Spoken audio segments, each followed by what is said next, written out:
Question number 29, ఇది question number 28కి related అయ్యింది sir. So మీరు చాలా సందర్భాల్లో ఈ ప్రాక్టీస్ వేదంలో చెప్పబడలేదు, అందువల్ల ఆమోదయోగ్యం కాదు అంటారు. అలాగే కొన్ని ఇన్స్ట్రుమెంట్స్ కానీ కొన్ని ప్రాక్టీసెస్ కానీ వేదంలో లేవంటారు, అందువల్ల కరెక్ట్ కాదనే విధంగా చెప్తుంటారు. అయితే ఇప్పుడు మొబైల్ అని కానీ మోడర్న్ ఇన్స్ట్రుమెంట్స్ కానీ మోడర్న్ టెక్నాలజీ కానీ ఎక్కడ ఇప్పుడు వాడుతున్న వస్తువుల్లో మెజారిటీ వరకు వేదాల్లో లేవు. అలాగని వాటిని వాడకుండా ఉండగలమా? మొబైల్ ద్వారా వేద మంత్రాలు వినడం, లేదా మొబైల్ ద్వారా ప్రవచనాలు వినడం, మొబైల్ ద్వారా జ్ఞానాన్ని తీసుకోవడం వేదంలో చెప్పలేదు. కానీ అది లేకుండా ఈరోజు జరిగే పని లేదు. దీన్ని ఏ విధంగా మీరు అనలైజ్ చేస్తారు? ఓం నమస్తే. నేను doctor Venkata Chaganti, president, university of applied vedic sciences. Sudhakar Rao గారు తన 29వ ప్రశ్నని ఈ విధంగా అడిగారు. మొబైల్స్ వాడుతున్నాము, టెక్నాలజీ వాడుతున్నాము, ఈ వేదాల్లో లేవు కదా, మరి వేదాల్లో లేనప్పుడు మీరు ఎలా విశ్లేషణ చేస్తారు వాటిని? మీరు వేదాల్లో చెప్పినవే చేయాలి అన్నట్టుగా మాట్లాడతారు, వేదాల్లో లేనిది ఎట్లా మాట్లాడుతున్నాం, వేదాల్లో లేనిది సెల్ ఫోన్ ఎట్లా యూజ్ చేస్తున్నాం, ఇప్పుడు నేను కంప్యూటర్ యూజ్ చేస్తున్నాను, సో దాన్ని ఎట్లా యూజ్ చేస్తారు అన్నట్టుగా ఆయన ప్రశ్న అనమాట. సుధాకర్ రావు గారు బాగా గుర్తుపెట్టుకోండి, ఇది బాటమ్ లైన్, అండర్లైన్ చేసుకోండి. భూత వర్తమాన కాల భవిష్యత్ కాలాల సర్వ సత్య విద్యలు వేదంలో ఉన్నాయి. అంటే ఇంక రాబో విద్యలు కూడా వేదంలో ఉన్నాయి. విశేషం అది. సో దానికి మీకు చిన్న ఉదాహరణ చెప్తాను. ఇప్పుడు రాకెట్ అన్నది కనిపెట్టారు, అవునా? రాకెట్ అనేది బాగా కనిపెట్టారు, బాగుంది, బ్రహ్మాండంగా పైకి వెళ్తాం. ఏరోప్లేన్ అనేది ఎగురుతోంది, అది బాగుంది, అవునా కదా? ఈ ఏరోప్లేన్ గురించి వేదంలో ఉందా? ఈ రాకెట్ గురించి వేదంలో ఉందా? ఇలాంటి ప్రశ్నలు కూడా వస్తాయి కదా, మీకు సహజంగా వస్తాయి. సరే, రాకెట్ కనిపెట్టిన వాళ్ళు ఎలా కనిపెట్టారని నాసా వెబ్సైట్కి వెళ్ళండి, ఇంకెక్కడికి వెళ్ళదు, నాసా వెబ్సైట్కి వెళ్ళండి. సో నాసా వాళ్ళు Newton's third law of motion mention చేస్తారు. దాంట్లో Newton's third law of motion mention చేసి దీని ప్రిన్సిపల్ మీద మేము రాకెట్ కనిపెట్టామన్నారు. Simple story. మరి న్యూటనే థర్డ్ లా రాశాడు, అతనికి రాకెట్ కనిపెట్టడం రాదా? అతను రాకెట్ కనిపెట్టడా?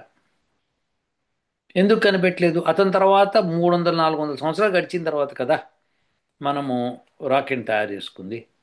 మరి దాని సంగతి ఏంటి? అయితే విశేషం ఏంటంటే, సైన్స్ అన్నది ఒక సెట్, టెక్నాలజీ ఇంకొక సెట్. సైన్స్ ప్రిన్సిపల్స్ని తీసుకొని టెక్నాలజీని ఉపయోగించి మనం ఒక ఇన్స్ట్రుమెంట్ని కనిపెడతాం అనమాట. సైన్స్ ప్రిన్సిపల్స్ అవి. సో ఆ ప్రిన్సిపల్స్ అన్నిటిని తీసుకొని సైన్స్లో ఇలా చెప్పారు, ఇది ఇది ఫార్ములా, దీని ప్రకారం ఇలా చేస్తాము. న్యూటన్స్ థర్డ్ లా ఏం చెప్పిందంటే, for every action there is an equal and opposite reaction. అది అంటే, నేను ఒక గోడని ఇట్లా నొక్కాను అనుకోండి, నేను ఎంత ఫోర్స్తో గోడను నొక్కుతానో అంతే ఫోర్స్తో గోడ నా చేతిని నొక్కుతుంది అని. అది అర్థం. అయితే ఏంటి, దీని నుంచి రాకెట్ ఎట్లా కనిపెట్టారు అంటే, రాకెట్లోంచి అంటే ఒక వస్తువు ఇట్లా నిలువుగా ఒక వస్తువు పెడదాం ఇలా, ఓకే, ఇది కింద నుంచి జోరుగా బయటికి గాలి పంపించాం అనుకోండి, అప్పుడు ఇది పైకి లేస్తుంది. ఎందుకంటే గాలిని ఎంత ఫోర్స్తో కిందకు పంపిస్తాం అంత ఫోర్స్తో ఈ వస్తువు పైకి వెళ్ళాలి. సో అది ఈక్వల్ అండ్ ఆపోజిట్ రియాక్షన్. ఆ ప్రిన్సిపల్ని తీసుకున్నాడు. ఎవడికో మెదడు బ్రహ్మాండంగా పనిచేసింది. అప్పటికే కార్లు వచ్చేసినాయి, ట్రైన్ ఇంజిన్, రైల్ ఇంజిన్స్ వచ్చేసినాయి, అన్నీ వచ్చేసినాయి. కాబట్టి తెలుసుకున్నారు వాళ్ళు, ఓకే ఇలా చేస్తే బాగుంటుందని ట్రై చేశారు. చాలాసార్లు ట్రై చేస్తే పడిపోవడం పడిపోవడం అంటే అప్పుడు దాన్ని బ్యాలెన్సింగ్ చేయటం, ఎట్లా బ్యాలెన్స్ చేయాలి, తిన్నగా అంత దూరం వెళ్ళాలంటే ఎంత గ్యాస్ అవసరం అవుతుంది, ఎంత పెట్రోల్ అంటే ఆ ఫ్యూయల్ అవసరం అవుతుంది, ఇలాంటివన్నీ వాళ్ళు ఎస్టిమేట్ చేసి ఎన్నోసార్లు ఫెయిల్ అయ్యి పాస్ అయ్యారు. ఒకేసారి వెళ్ళిపోలేదు అట్లా. సో ఇది ప్రిన్సిపల్స్ అన్నమాట. సో ఈ ప్రిన్సిపల్స్ ఎందులో ఉన్నాయంటే వేదంలో ఉన్నాయి. సో మీకు ఉదాహరణకి మీకు ఒకటి చూపిస్తాను, చూడండి. సో ఈ మొదటి మంత్రం ఇది దేవత అగ్ని, ఋషి మేధాతిథి కాణ్వ, ఛంద గాయత్రి, సజ్జ, స్వరం సజ్జ. అగ్నిం దూతం వృణీమహే హోతారం విశ్వవేదసం అస్య యజ్ఞస్య సుకృతం. సింపుల్ 24 అక్షరాలు గాయత్రి మంత్రం. ఋగ్వేదము 1, 12, 1 అంటే 1వ మండలం, 12వ సూక్తం, 1వ మంత్రం. ఇందులో ఏముందండి విశేషం అంటే చూద్దాం. మీరు చాలా సెల్ ఫోన్ల గురించి మాట్లాడారు, సెల్ ఫోన్ ఎట్లా ఉపయోగించాలని ఏమిటని. ఇక్కడ చూడండి, అగ్నిం అంటే అగ్నిని, దూతం దూతని, వ్రణీమహే అంటే మనము వరిద్దాము, హోతారం హోతారం అంటే హోతృ శబ్దం నుంచి వస్తున్నాం అనమాట. అంటే బాగా అగ్ని విద్య తెలిసిన వాడిని, అగ్ని విద్య తెలిసిన వాడిని, విశ్వవేదసం టెక్నాలజీ తెలిసిన వాడిని, అస్య దీని యొక్క, యజ్ఞస్య టెక్నాలజీ యొక్క, సుకృతం అంటే మంచిగా చెయ్యండి అని ఈ మంత్రం చెప్తుంది. దీని నుంచి నాకేం తెలిసింది? ఏం తెలిసింది? సింపుల్, చాలా సింపుల్ ప్రిన్సిపల్ అది.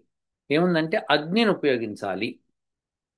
అగ్ని ఇక్కడ విద్యుత్ అన్నమాట. అగ్ని మూడు రకాలుగా ఉంటుంది. భూమిలో దొరికే విద్యుత్ అగ్ని, అంతరిక్షంలో దొరికే అగ్ని అది విద్యుత్, మూడోది సూర్యుడిలో దొరికే అగ్ని ఎలక్ట్రోమాగ్నెటిక్ రేడియేషన్. సో దాని గురించి ఇంకో మంత్రం చెప్తుంది. సో ఈ అగ్ని దూతం, అగ్నిని దూతగా వాడండి. అంటే దూత లక్షణాలు ఏంటి ఒకసారి ఆలోచిద్దామండి. సుధాకర్ రావు గారు, దూత లక్షణం. దూత అంటే ఏంటంటే ఇక్కడున్న విషయాన్ని క్యారీ చేసి ఇంకొకరి దగ్గర తీసుకెళ్ళి, అక్కడున్న విషయాన్ని క్యారీ చేసి ఇక్కడికి ఇది దూత లక్షణం. సో అగ్ని దూతగా పనికొస్తుంది అని చెప్తున్నాను. అంటే ఎలక్ట్రిసిటీ దూతగా పనిచేస్తుంది. అంటే ఈ అగ్ని అని మాత్రమే చెప్పి గాయత్రి ఛందస్సులో చెప్పాడు కాబట్టి ఇది మన ఈ అగ్ని ఏది భూమిలో ఉండే అగ్ని అన్నమాట. సో ఆ భూమిలో ఉండే అగ్ని, విద్యుత్తు, సూర్యుడిలో ఉండేది, మూడిటికి కలిపి ఒకే అగ్నిని శబ్దాన్ని ప్రయోగించాడు. దీన్ని ఉపయోగించి మనము దూతం, దూతని ఎట్లయితే మనం అనుకుంటామో ఆ దూతని, దూత ఏం చేస్తాడు అది దాన్ని ఉపయోగించాలి అని చెప్తున్నాడు. సో ఈ అగ్ని విద్య బాగా తెలిసిన వాడిని, అంటే ఈ విద్యుత్తు, ఈ సూర్యరశ్ములు వీటి గురించి బాగా తెలిసిన వాడిని ఉపయోగించండి అని చెప్తున్నాడు. విశ్వవేదసం అంటే ఈ వీటిలో సమస్తము ప్రయోగంలో తెలిసిన వాడిని ఉపయోగించండి. మనం వాళ్ళని మనం వరిద్దాము అంటే వాళ్ళని అడుగుదాము, అలాంటి వాళ్ళని తయారు చేద్దాము అని అర్థం అనమాట. వృణీమహే ఇది ఆత్మనే పదం. మనము మనం చేయాలి ఈ పని, ఎవరికి వాళ్ళు అట్లా అనుకోవాలి. మనము మనమందరము వాళ్ళని మనము అడగాలి, తయారు చేయమని చెప్పాలి. దూతలాగా ప్రయోగం చేయండి, అగ్నిని దూతలాగా ప్రవేశపెట్టండి అని చెప్తే వాళ్ళు ఆలోచించి వాళ్ళ దగ్గర ఉన్న అగ్ని విద్య పెట్టి వాళ్ళు తయారు చేస్తారు. అదే కదా చేసిన టెలిఫోన్ అట్లనే కదా వచ్చింది. సో అదనమాట. అలా చెప్తూ వాడు ఆ మంత్రం అంతా చక్కగా ఎక్స్ప్లెయిన్ చేసింది. సో మీకు అస్య ఇది ఈ యొక్క దేని యొక్క ఈ టెక్నాలజీ యొక్క ఉపయోగం సుకృతం మంచిగా తయారు చేయండి అని చెప్పి ఆ మంత్రం చెప్తాం. సో ఇలాంటి మంత్రాలు అనేకం ఉన్నాయి వేదంలో. ఈ అగ్ని దూత గురించి ఎలా చేయాలో స్పష్టంగా ఉంది. వాయువును కూడా కలుపుకోవాలని చెప్పింది. సో ఎలా కలపాలి, ఇక్కడ వాయువు అంటే ఎలక్ట్రాన్ అన్నమాట. దాని గురించి చాలా వీడియోలు చేశాను మీకు ఇదివరకు. సో వాయు ఎలక్ట్రాన్ ఎట్లయిందండి, వాయు పురాణం నుంచి తీసి చెప్పాను మీకు. సో అది, సో మీకు ఇవన్నీ ఉపయోగించడం రావాలి, వస్తే కనుక ఆటోమేటిక్గా తయారవుతాయి. వేదంలో లేని విద్య లేదు. సరే ఆ రెండో మంత్రం కూడా దాని గురించి కూడా కొద్దిగా వ్యాఖ్యానం చేస్తే మీకు బ్రహ్మాండంగా అనిపిస్తుంది. ఈ రెండో మంత్రం ఇది ఉంది, ఇదేమో ఇది కూడా ఋగ్వేద మంత్రం. ఇది 1:119 అంటే 1వ మండలం 119వ సూక్తం 10వ మంత్రం. ఇందులో ఏముంది ఈ మంత్రంలో, దీని విశ్లేషణ విడిగా చేసి చూపిస్తాను. ఇప్పుడు ప్రస్తుతం అయితే మీకు అండర్స్టాండ్ అవ్వాల్సింది ఇది జగతీ ఛందస్సులో ఉంది. ఇది గుర్తుపెట్టుకోవాలి మీరు. అశ్వినౌ అంటే అశ్వినులు దేవతలు. దీనిలో complete description of internet, television గురించి స్పష్టంగా రాసు. అంటే కంప్యూటర్ టెక్నాలజీ గురించి ఉంది, ఇంటర్నెట్ గురించి ఉంది, అండ్ ఆల్సో వార్ఫేర్ గురించి ఉంది, టెలివిజన్ సెట్ గురించి ఉంది. సో యుద్ధంలో ఇలాంటి ఉపయోగిస్తే కనుక మీరు శత్రువుల యొక్క రాకపోకలను కనిపెట్టచ్చు, వాళ్ళ మీద యుద్ధం చేయొచ్చు, సులభం అవుతుందని చెప్పి ఈ మంత్రం చెప్పబడి, దానికి ఏమి ఉపయోగించాలో కూడా చెప్పబడి. సో ఇవన్నీ కూడా సైన్స్ ప్రిన్సిపల్స్ అన్నమాట. ఇవి ఎప్పుడు రాశాడు ఈయన, మహర్షి దయానంద సరస్వతి గారు ఈ విషయాన్ని 1860లోనే రాశాడు. 60-70 ఏదో ఒకటి. సో ఆ టైంలో రాశాడు. అప్పటికి టెలివిజన్ అన్న ఈ విషయమే లేదు. సో యుద్ధం మధ్యలో పెట్టాలి, యుద్ధం ఎక్కడ జరుగుతుందో అక్కడ ఇలాంటివి పెడితే కనుక మీరు ఈజీగా శత్రువులను పసిగట్టచ్చు అని చెప్పి రాస్తుంది. అంటే ఏంటి, అలాంటివి తయారు చేయమని చెప్తాం. అది ఎలా తయారు చేయాలి, మళ్ళీ వేరే మంత్రాలను తీసుకుని తయారు చేయాలి. అశ్వినులను ఉపయోగించి తయారు చేయాలి. ఈ అశ్వినులు అంటే ఏమిటి? అశ్వినులు అంటే చాలా double double double double properties ఉన్న మెటీరియల్స్ ఉంటాయి అన్నమాట. సో ఒకటి జలము పృథివీ, ఇంకోటి అగ్ని జలము, ఇలా రకరకాలుగా కాంబినేషన్స్ ఉంటాయి అశ్వినులు. వాటిని ఉపయోగించి తయారు చేయాలని చెప్తా ఉన్నాను. ఎలా అయితే Newton's third law of motion for every action there's an equal and opposite reaction అన్నాడు. అంతే, అంతకంటే ఏమనలేదు. దాంతోనే రాకెట్ ఎగిరిపోయిందంటే ఎక్కడ లేదు. దాన్ని తయారు చేయాలి అట్లా. అలానే అనేకమైన విద్యలు వేదంలో ఉన్నాయి. నిగూఢమైన విద్యలు, ఇంకా ఫ్యూచర్లో రాబోయే విద్యలు కూడా అందులో ఉన్నాయి. అంటే ఏంటి? అది పరమాత్ముడి జ్ఞానం కదా, అదనమాట విశేషం. సో దానిలో బ్రహ్మాండంగా ఇప్పుడు అగ్నిదూతం అని ఈ ఈ మంత్రం తీసుకుని నేను ఎట్ట తయారు చేస్తానంటే, అందుకే విశ్వవేదసం అన్నాడు. అంటే ఆ టెక్నాలజీ తెలిసిన వాడిని ఉపయోగించండి. ఆ టెక్నాలజీ అంటే అగ్నిని దూతగా ప్రయోగించే టెక్నాలజీ తెలిసిన వాడిని.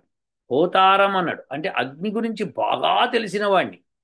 అంటే అగ్ని విద్య, అగ్ని గురించి చాలా మందికి చాలా తెలియదు మనకి. సో కానీ కొంతమందికి ఇప్పుడు ఈ ఫైర్ ఫైటింగ్ వాళ్ళు ఉంటారు అమెరికాలో, వాళ్ళని అడగండి, ఫైర్ గురించి రకరకాలుగా చెప్తారు. ఇప్పుడు ఒక ఇల్లు కాలిపోయింది అనుకోండి, వాళ్ళ ఇంటి దగ్గరికి వెళ్ళి వాళ్ళు రకరకాల ఫోటోగ్రాఫ్స్ తీసి ఎక్కడెక్కడ ఏమేం కాలింది, మసి ఎట్లా వచ్చింది, ఎక్కడ వచ్చింది, ఎలా వచ్చింది అని అన్నిటిని ఎస్టిమేట్ చేసి, ఈ మసి ఇట్లా ఉంది అంటే కనుక ఇది విద్యుత్ మూలంగా వచ్చింది, లేదు ఇది ఫైర్, మామూలుగా మీరు ఇంట్లో ఏదైనా తగలబెడితే వచ్చిన ఫైరు, ఇలా రకరకాలుగా ఆ ఫైర్స్ ఎందుకు వచ్చినాయో చెప్పేస్తారు. ఎస్, మీరు ట్రై చేయొచ్చు. అమెరికాలో ఉన్న వాళ్ళు ఇప్పుడు కొంతమంది నా వీడియో వింటున్న వాళ్ళు ఉన్నారు, వాళ్ళు అడగండి ఫైర్ ఫైటర్స్ని, అది వాళ్ళు చెప్తారు. నంబర్స్ అని ఒక టీవీ సీరియల్ వచ్చేది అమెరికాలో ఉంది, అది మనకి నెట్ఫ్లిక్స్లో కూడా పెట్టాడు, నెట్ఫ్లిక్స్లోనే ఇందులో పెట్టాడు నాకు తెలియదు. సో నంబర్స్ అని చెప్పి, దానిలో అన్నదమ్ములు ఇద్దరు ఉంటాడు. ఒక అతనేమో పోలీస్ డిపార్ట్మెంటు లేకపోతే ఇలాంటి క్రైమ్ డిపార్ట్మెంట్లో పనిచేస్తాడు. ఇంకో అతనేమో తమ్ముడు ప్రొఫెసర్, ఈ ఈ మ్యాథమెటిక్స్లోను ఫిజిక్స్లోను చాలా ఉద్దండు. ఒకసారి ఇట్లనే ఫైర్ అంటుకుంటే అది ఎందుకు అంటుకుందో చెప్పాడు. ఎందుకంటే ఏవి అంటుకున్నాయి, ఎంత టెంపరేచర్ ప్రొడ్యూస్ అయింది, ఏదైతే అలా సాధ్యమవుతుంది అన్నీ చెప్పాడు.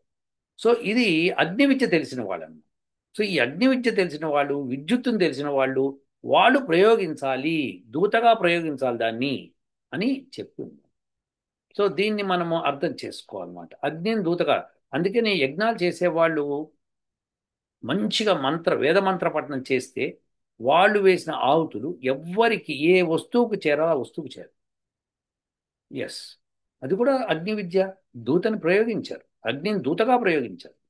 సో ఇలా అనేక మంత్రాలు ఉన్నాయండి, వేదమంతా ఉన్నాయన్నమాట. సో మీరు తెలుసుకోదలుచుకుంటే తెలుసుకోవచ్చు, లేవు అని అనేసేయకూడదు. మీరు అనే ముందర ఒకసారి ఆలోచించాలి. మళ్ళీ చెప్తున్నాను, వేదము భూత భవిష్యత్ వర్తమాన కాలాల సర్వ సత్య విద్యల పుస్తకము. ఇంక దీనికి డెఫినేషన్, ఇంతకన్నా మంచి డెఫినేషన్ అవైలబుల్. సో తెలుసుకోండి, తెలుసుకొని దాన్ని ఉపయోగించండి. అయితే ఇంకో ప్రశ్న వస్తుంది, మీరు ఉపయోగించారా, మీరు కనుక్కున్నారా, వాళ్ళు ఎవరో కనుక్కున్నారు కదా.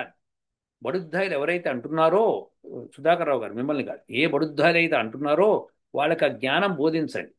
ఇలాంటివి ఇండియాలో భారతదేశంలో అగ్నిని బ్రహ్మాండంగా ప్రయోగించారు. ఎస్, అంతేకాదు నంబర్ సిస్టమ్ వేదం నుంచి తీసి ఋషులు మనకు అందించకపోయి ఉంటే మిగతా మొత్తం ప్రపంచం అంతా పిడకలు కొట్టుకుంటూ ఉండేది. లేదు, మహా అయితే మాంసం తింటూ ఉండేవాళ్ళు, బతుకుతూ ఉండేవాళ్ళు, వాళ్ళకి ఇంకేం వచ్చేది కాదు. మ్యాథమెటిక్స్ లేనిదే అసలు సైన్స్లో ఒక్క అడుగు ముందుకు వేయలేరు మీరు. There's no formula without that. So అందుకని పిచ్చిగా మాట్లాడొద్దని చెప్పండి. ఇప్పటికీ వేదంలో అనేక విషయాలను నేను చెప్తూనే ఉన్నాను, కొన్ని సైన్స్ ఇప్పటిదాకా చెప్పని విషయం కూడా మేము చెప్పాం. సో అది మీకు రేపు ఫ్యూచర్లో తెలుస్తుంది. నేను చెప్పిన తర్వాత కూడా కొన్ని సైన్స్లో విషయాలు వచ్చినాయి, అది కూడా గమనించండి మీరు. సో నేను ప్రాణాయామం గురించి చెప్పాను, ఎప్పుడు చెప్పాను? ఇది 1990లో చెప్పాను. దాన్ని 2015లో డాక్టర్లు దాన్ని ఆమోదిస్తున్నారు, నేను చెప్పిన విషయం. దానికి నేను 2011లో నేను అట్లాంటాలో స్పీచ్ ఇచ్చిన విషయం కూడా చెప్పాను. దాని ఆ పవర్ పాయింట్ ప్రొజెక్షన్స్ అవన్నీ కూడా నేను చూపించాను. సో సుధాకర్ రావు గారు, వేదంలో అనేక విద్యలు ఉన్నాయి, మీకు కావాలంటే వెతికితే దొరుకుతాయి. ఓహో, ఇది ఇచ్చారు అంటే ఇది సాధ్యము అని అర్థం అనమాట. ఆ సాధ్యాసాధ్యాన్ని తెలుసుకొని చేయాలి. ఇప్పుడు ఇతర గ్రహాల గురించి ఆల్రెడీ వేదంలో చాలా ఇచ్చారు, మనం వాటిని తెలుసుకొని మనం ఇతర గ్రహాల్లో ఏముంది, ఎట్లా ఉంటుందని చెప్పేయచ్చు. అది విశేషం. సో ఇంకా మీకు నెక్స్ట్ లాస్ట్ ప్రశ్న ఉంది, 30వ ప్రశ్న, అది కూడా చెప్పేసుకుంటే పని. Question number 30. ప్రళయంలో అన్ని ఆత్మలు దేహాన్ని విడిచి ఒరిజినల్ పొజిషన్ చేరుకుంటాయని అనుకుంటున్నాను. అలాగే అప్పటి వరకు ఉన్న ఆ, మోక్షం పొంది దేహాన్ని వదిలి మోక్షం పొందిన ఆత్మలు కూడా ఉంటాయి. ఈ రెండింటికి ప్రళయం తర్వాత ఉన్న అవస్థలో వ్యత్యాసం ఏమైనా ఉంటుందా? అలాగే మరల భగవంతుడు వాటికి జన్మనిచ్చేటప్పుడు ఈ రెండు రకాల ఆత్మలకు ఏమైనా డిఫరెన్షియేట్ చేస్తారా? అలాగే ఇటీవల మీరు చేసిన వీడియోలో ఒక ఎగ్జాంపుల్ చెప్పారు. తల్లి కడుపున పుట్టినప్పుడు మళ్ళీ వాళ్ళకి మనం ఆ కర్మ రుణం తీర్చేటట్టుగా వాళ్ళకి జన్మనివ్వాల్సి ఉంటుంది అన్నారు. అయితే ఇప్పటి జన్మే అటువంటి రీపేయింగ్ జన్మ అనుకోండి, వాళ్ళకి ఆ స్థితి రాదు కదా. దయచేసి వివరణ ఇవ్వగలరు. Thank you sir. నా పేరు కనక సుధాకర్ రావు. నేను విశాఖపట్నం నుంచి ఈ వీడియో చేస్తున్నానండి. ఇంత అవకాశం ఇచ్చినందుకు ధన్యవాదాలు. ఓం. సుధాకర్ రావు గారి చివరి ప్రశ్న ఏంటంటే,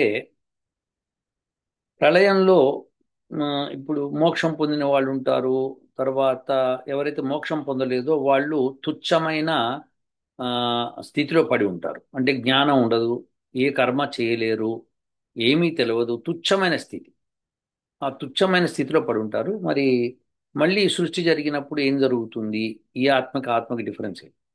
గుర్తుపెట్టుకోండి సుధాకర్ రావు గారు, మోక్షం పొందిన వాళ్ళు అనేక సృష్టులు ప్రళయాలు చూస్తారు.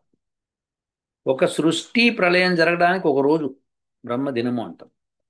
అటువంటి 360. అలాంటి 360లు 100. అంటే 360 టైమ్స్ 100 అంటే ఏంటి? 3,60,000 సృష్టి ప్రళయాలు జరిగే సమయంలో అతను మోక్షంలో ఉంటాడు. ఎవరైతే మోక్షం పొందారో, ఎవరైతే ఈ జన్మలు తీసుకుంటున్నారో వాళ్ళు తుచ్చ స్థితి నుంచి మళ్ళీ జన్మకు వస్తారు. జన్మకు వచ్చినప్పుడు ఏ జంతు జీవజాలము ప్రాణులు మనుషుల్లోకి ఎట్లా పుడతారో వాళ్ళ కర్మలను బట్టి ఉంటుంది. ఆ కర్మలన్నీ వాళ్ళ మనసుల్లో చిత్తంలో దాగి ఉంటాయి కాబట్టి వాటిని ప్రయోగిస్తారు పరమాత్మ. అలానే మోక్షస్థితికి వెళ్ళేవాడు మోక్షస్థితికి వెళ్ళక ముందర మనసు ఎలా ఉండింది, ఆ మనసులో చిత్తంలో చేసిన కర్మలు ఏముండిని, ఆ కర్మలకు తగ్గట్టుగా అతను ఫలితం అనుభవించడానికి ఏముంటాయి అనే స్థితిలోనే అతను మోక్షం పొందాడు అనుకోండి. మోక్షం కోసం ప్రయత్నం చేస్తే పొందుతారు కదా. సో ఆ కర్మలన్నిటికీ కూడా తిరిగి మళ్ళీ జన్మ వచ్చినప్పుడు తీసుకొని అనుభవించవలసి వస్తుంది. ఇది కంపల్సరీ. అది కర్మ సిద్ధాంతం. అది వేదంలో చెప్పబడింది. సో ఇలా జరుగుతుందండి. సో మళ్ళీ ఇంకో ప్రశ్న ఏమన్నారంటే, ఒకవేళ మోక్షంలోకి వెళ్ళిన వాళ్ళకి ఇప్పుడు తిరిగి రావడానికి కారణం ఏంటంటే తల్లిదండ్రులు పుట్టించారు కాబట్టి వాళ్ళ రుణం తీర్చుకోవాలి కాబట్టి మళ్ళీ పుట్టారు. అవునండి, నిజమే అన్నమాట. ఇప్పుడు అలాంటి సమయం తీరిపోయింది అనుకోండి ఈ జన్మతో అని అంటున్నారు. అట్లా అవ్వదు. ఎందుకంటే ఇప్పుడు మీరు లెటెస్ట్ సే ఎక్స్ అన్న అతను జన్మ తీసుకున్నాడు. అతని యొక్క తల్లిదండ్రులు ఏ అండ్ బి అనుకున్నాం. సో A1 B1 అందాం కశ్యప్. సో ఈ ఎక్స్ అన్న అతను వీళ్ళకి పుట్టాడు. సో ఎక్స్ కడుపున వాళ్ళు మళ్ళీ పుట్టాలి. ఈ లోపల వాళ్ళు బతికే ఉన్నారు. తర్వాత ఎక్స్ బతికి ఉండగానే అతనికి పెళ్ళి అయింది, అతనికి పిల్లలు పుట్టేశారు, వాళ్ళ తల్లిదండ్రులు కూడా ఉన్నారు. సో పిల్లలు పుట్టారు. లెట్సే తర్వాత ఇంకా పిల్లలు పుట్టే స్కోప్ లేదు, తల్లిదండ్రులు ఇద్దరు వృద్ధాప్యంలోకి వచ్చి చనిపోయారు. చనిపోతే మరి వాళ్ళకి ఇతను ఇంకా జన్మనివ్వలేడు కదా. ఇవ్వలేడు. అతను జన్మనిచ్చింది వేరే తల్లిదండ్రులు, ఎవరో ఇదివరకు అతను పుట్టింది. సరే, మళ్ళీ ఇతను చనిపోయి మళ్ళీ ఇప్పుడు ఇంకో జన్మెత్తి అప్పుడు వాళ్ళకి అవకాశం ఉంటుంది. కానీ ఇంకో జన్మెత్తినప్పుడు అక్కడ తల్లిదండ్రులు ఉంటారు కదా. అది A2 B2 అని. అక్కడ పుట్టాడు. అతను పుట్టిన తర్వాత మళ్ళీ A1 B1లో A1 పుట్టచ్చు, B1 పుట్టచ్చు, ఇద్దరు పుట్టచ్చు. అతను చెప్పలేం కదా. పుట్టిన A2 B2 మిగిలిపోతారు. సో ఇలా కంటిన్యూస్గా వెళ్తూనే ఉంటుంది. ఇది పరమాత్మ న్యాయ వ్యవస్థకి మనం వదిలేయచ్చు. అది అది గమ్మతైన విషయం. మనం ఏం చేయలేమన్న. సో అది మన క్యాలిక్యులేషన్స్కి బియాండ్ ఉంటుంది. సో మీరు క్యాలిక్యులేట్ చేసుకోవచ్చు. మీరు ఎన్ని పాసిబిలిటీస్ ఉన్నాయి, అన్ని పాసిబిలిటీస్. ఒకే ఒక పాసిబిలిటీ తీసుకొని ఈ పాసిబిలిటీ ఉంది కదా అని అనడానికి వీలు లేదు. So let's not try that one. ఓకేనండి. సో అందుకని అవి కంటిన్యూటీ ఉంటుంది. దాని గురించి మీరు వరి అవ్వాల్సిన అవసరం లేదు. పెద్ద వరి మనకి ఎందుకు వరి ఎందుకు? వీ నీ నాట్ వరి. మనం అసలు పరిస్థితుల్ని ఆలోచించనే అక్కర్లేదు. సో అది పరమాత్మకు వదిలేయాలి. అందుకని మోక్షాన్ని నుంచి తిరిగి రావాల్సిన పరిస్థితి ఏర్పడుతుంది.